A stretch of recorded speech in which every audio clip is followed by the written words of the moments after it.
There's a place in Massachusetts that most people have never heard of. It doesn't show up in travel guides. It's not a destination. It's just there. 200 square miles of swamp and back roads in the southeastern part of the state. Wedged between suburbs and strip malls, about 25 miles south of Boston. Normal looking, completely ordinary. But if you talk to the people who actually live there, the cops, the farmers, the firefighters, the people who have spent their whole lives in these towns, they'll tell you the same thing, almost word for word. Something is wrong with this land. It's called the Bridgewater Triangle, and has been strange for a very long time. The triangle gets its shape from three towns that forms its corners. Abington to the north, Freetown to the southeast, Rehoboth to the southwest, and inside these corners sits Brockton, Taunton, Raynham, Mansfield, Norton, Easton, and the Bridgewaters. And at the center of all of it, the geographical and spiritual heart of this whole thing, is the Hockomock Swamp. That name is worth sitting for a second. Hockomock is an Algonquian word, the language of the Wampanoag people, who have lived in the region for thousands of years. Researcher Lauren Coleman spent years tracking this same word across the country and found it in 10 different locations. In every single case, it meant the same thing: devil. A Depression-era government guide confirmed a variant spelling, Hockomoko, and defined it in two words: evil spirit. The Wampanoag people didn't avoid the swamp. They recognized it as a sacred ground, but sacred didn't mean safe. They understood it as a place where the normal rules didn't apply, where something was present that demanded respect and caution. They named it accordingly, and they meant it. Turns out, they were onto something. Before we get into what people have seen here, it's worth understanding just how deep the strangeness goes, because even the archaeology gets weird. This part of Massachusetts has one of the highest concentrations of prehistoric sites in all of New England. When construction crews were cleaning land for the Interstate 495 through Norton, in the 1970s, they turned up arrowheads, stone tools, and pottery from the Paleo Indians who may have lived here more than 10,000 years ago, right after glaciers pulled back. Archaeologists weren't surprised. They already knew this had been continuously inhabited for an extraordinarily long time. But there's an older discovery that's harder to file away neatly. Years before the highway dig, a team of Massachusetts archaeologists located an 8,000-year-old burial site on Grassy Island, a small piece of land sitting in the middle of the Hockomock Swamp. When they opened the graves, the red ochre packed inside, a pigment used in burial rituals across many cultures, reportedly bubbled and dissolved the moment it made contact with open air. Strange, unexplained, but here's the part that researchers still bring up. Every photograph taken at that site failed to develop. Not one came out. Not a single image, no equipment malfunction was ever identified. No explanation was ever found. The site was documented in notes and memory. The photos simply didn't exist. 30 miles up the Taunton River, right at the swamp's edge, there's a boulder. 40 tons of sandstone sitting on a riverbank, covered on one face with carved symbols, hieroglyphics, and markings that no one's ever fully agreed on. It's called Dighton Rock, and has been confusing people since at least the 1600s. Egyptians, Phoenicians, Vikings, and the Portuguese explorers have all been put forward as the original carvers. Today the rock sits inside a climate-controlled building at Delabari State Park. Its walls lined with exhibits representing multiple theories at once, because no single explanation has ever won out. The Portuguese theory has always been the most specific. Royal records in Lisbon show that in 1501, explorer Gaspar Corte Real set sail for the New World and never came back. His brother Miguel followed in 1512, also never returned. But somewhere in the tangle of carvings on Dighton Rock, researchers found what appears to be the date 1511, and the abbreviated name MCOR. Did Miguel Corte Real survive? Did he make it to the swamp and live here for nearly a decade among the Wampanoag? It would explain something that puzzled European explorers who came later. Both Verrazano and Roger Williams remarked in their journals on how unusually light-skinned the Wampanoag of this region were compared to other native peoples they had encountered. Nobody knows. There's no confirmation, no burial, and no definitive proof either way. The rock just sits there in its climate-controlled room, keeping whatever it knows to itself. Now let's talk about the sky, because the ground isn't the only place where things in the Bridgewater Triangle don't behave the way they should.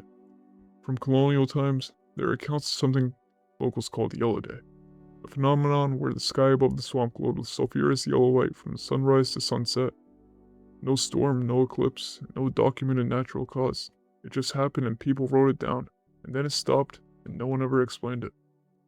Every January, not occasionally, not sometimes, but reliably, year after year, witnesses have reported balls of light drifting silently over the railroad tracks that run alongside the old random dog track and through the swamp. Locals call them spook lights. They don't behave like headlights or lanterns or any conventional light source. They float, they drift, they disappear. In 1973 in Rehoboth, customers at Joseph's restaurant were eating dinner when the lights went out. Brief power failure, came right back on. Nothing unusual. Except when staff went out back afterwards, they found two large, perfect circles pressed into the dirt behind the building. No footprints, no tire tracks, just circles, in the soil, as if something had sat there. Then came the summer of 1978. A sustained wave of UFO sightings throughout July and August. Enough that it got documented, reported, and taken seriously. Another wave hit in spring 1979. The most credible witness from that period was Jerry Lopez, a radio journalist at WHDH in Boston. He had no reason to make something up, and every professional reason not to. On March 23, 1979, he was driving near the junction of routes 24 and 106, essentially dead center of the triangle, when he saw something in the sky that stopped him cold. He described it as a shaped like home plate on a baseball diamond. Bright red light on top, powerful white beam at the bottom point, rows of red and white lights running along the edges. He watched it, then it was gone.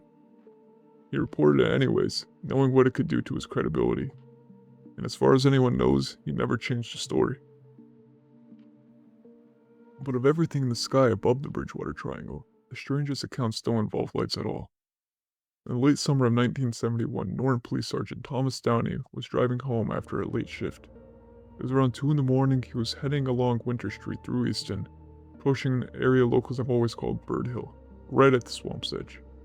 Something was in the road. Downy described a creature standing over 6 feet tall, with a wingspan he estimated at 8 to 12 feet.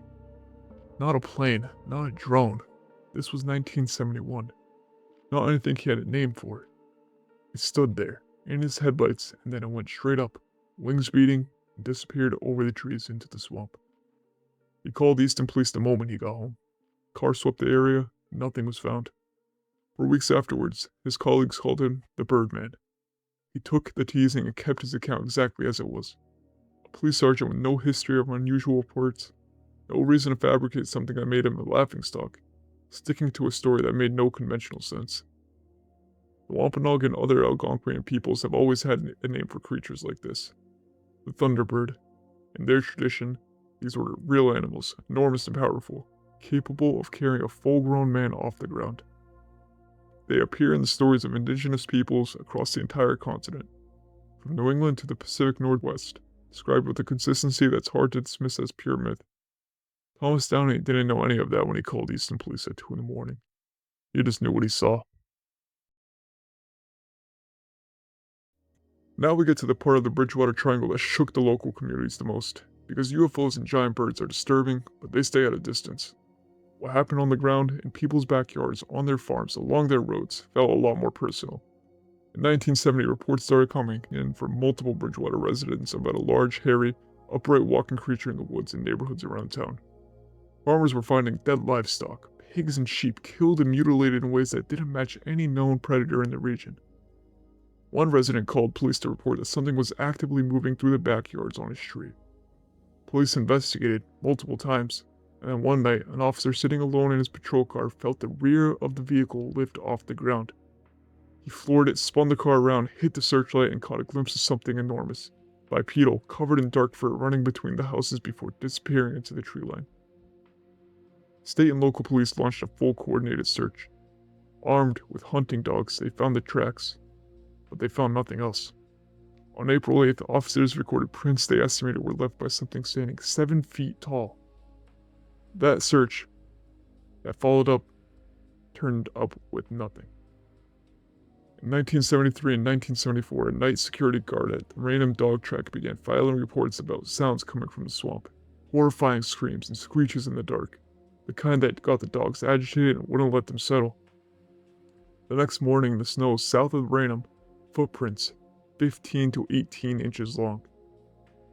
In the summer of 1980, 3 local men were out in a canoe on Lake Nipponiket, a small lake inside the swamp, known to locals as the Nip. They spotted something on a small island in the middle of the water. Small, they said, red-haired, ape-like, walking upright along the shoreline of the island. So they paddled over, they pulled up the canoe, they searched every inch of the island. It was empty. By the end of the 1970s, the police in the area had developed an unusual relationship with the unexplainable. One officer, summing up the atmosphere around 1970, put it simply.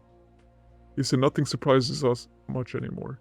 Last week a motorist ran over an 8-foot boa constrictor. We still haven't learned where that came from. The creatures in the Bridgewater Triangle don't fit into a single category. That's part of what makes this place different from most haunted locations. It's not one thing, it's everything, all in the same place, decade after decade. Take the snakes. In 1939, a crew of Depression-era labor workers was clearing trails near King Philip Street at the swamp's edge when they came across something coiled in the path.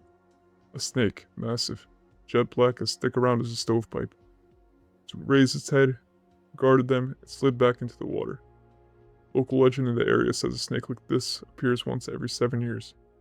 Nobody has caught it, nobody has produced a body, but the sightings keep coming. On a cycle that people who live here have tracked for generations.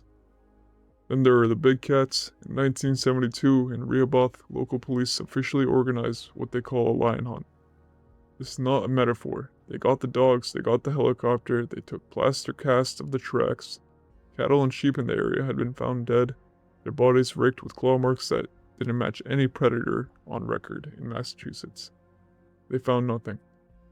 20 years later, in 1993, a string of sightings near Mansfield described a large, pale tan cat, the size of the Great Dane, moving through the area, reported enough times by enough separate witnesses that local officials took it seriously. The Mansfield fire chief had his own encounter. The reporting in the local papers was matter of fact, no hysteria, just here's what people are seeing. No cat was ever captured, no body was ever found. And then there's the black dog. In 1976, in Abington, a massive black animal attacked and killed 2 ponies owned by a local firefighter named Philip Kane. Kane came home and found the creature crouched over the bodies, tearing at their throats. He described it as dog-like, but not like any dog he'd ever seen. Wrong proportions, wrong size, wrong behavior. Police flooded the neighborhood. Over the 3 days that followed, they received more than 1,000 phone calls from residents. Schools kept children inside during recess. People armed themselves.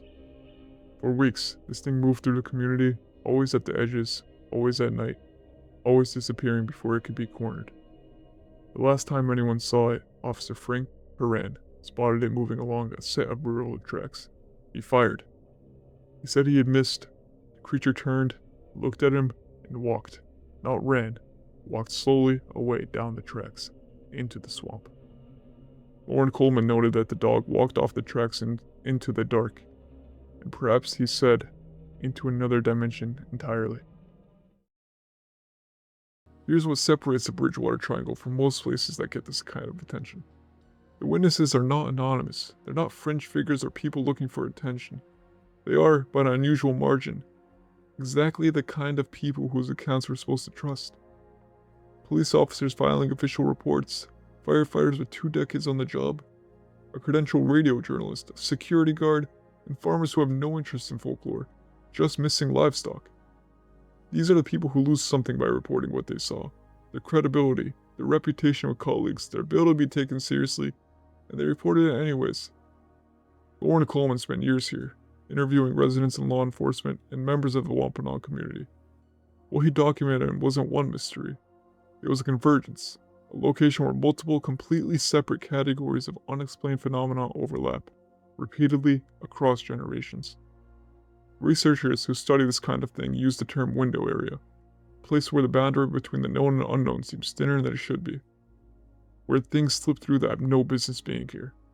The Bermuda Triangle gets the name recognition, but the Bermuda Triangle is an open ocean. The variables are enormous. Weather, currents, human era, faulty equipment, and there's a lot to work with when you're trying to explain disappearances at sea. The Bridgewater Triangle is someone's commute. It's a road you take to the dog track on a Saturday. It's a neighborhood where your kids ride their bikes. It's a state park where families have picnics. And somewhere inside it, in the Hockomock, in that dark fog-choked swamp that the Wampanoag named for the devil, before any European ever set their eyes on it. Something has been going on for a very long time. Every January, the lights come back over the railroad tracks. Every 7 years, the snake returns. The photographs from that burial site never developed. And all this time, decades of searches, police investigations, official reports, first-hand accounts from credible witnesses, not one thing that shouldn't be here has ever been caught.